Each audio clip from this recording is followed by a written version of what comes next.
I'm Debbie Brown and I'm president of Surgilūm. Today I'm standing here with Dr. Schadt, who has been out in practice for about 1.5 years now. I'm going to let him tell you a little bit about his experience.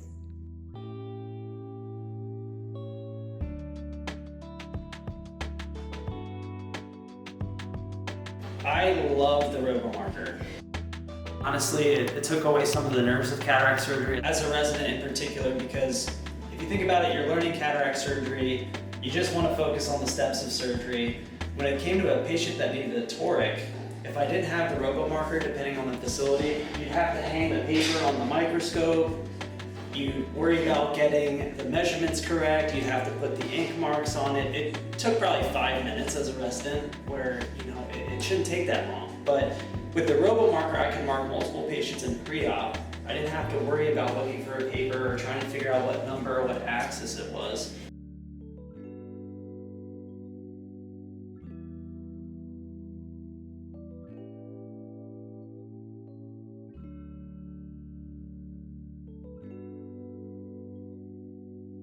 So the beauty of the RoboMarker is the ink does not disappear right away. I mean, you can mark a patient 30 minutes later, the marks would still be there. And they're well-defined marks. They're not ink marks that bleed. They're well-defined marks that don't bleed.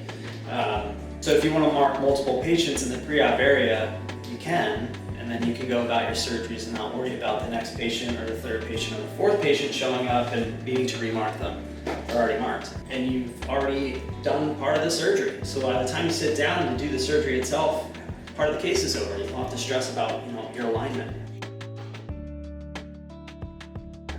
So in the OR, I'm used to taking various instruments, a Mendez ring and an ink marker, but you need to have pre-operatively mark the cornea anyways at the 180-degree axis, right? So you're marking the patient anyways, right?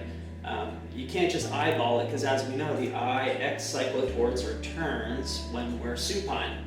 So preoperatively, you have to kind of eyeball 180 degrees, bring the patient back, it X cyclotorts, turns outwards, so to speak, and then you have to use a Mendez ring that has a dial of different axes on it. You line that up with a 0 and 180. It's not always on axis, right? It's a little bit off. There's some user error, there's some human error, and then you have to take ink marks and place it on the cornea. So, just talking through it, that's 3 steps. Where Yes. With the RoboMarker, you're going to mark the patient anyways. Why not use the RoboMarker, save 3 steps, and do it all in one, and not have to worry about ink bleeding or about misaligned axis. It's just stress relieving. And then the G2 is amazing in my opinion. Honestly, it took away some of the nerves of cataract surgery as a resident learning the surgery, which I was grateful for. And then lo and behold, the G2 is just another step up to improve outcomes, improve results. And as you saw, that patient had a lot of astigmatism, and the alignment marks were perfect on axis 97.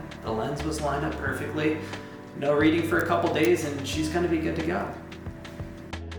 She's a DIU 450, so this is really important that we're on point, and the G2 delivered.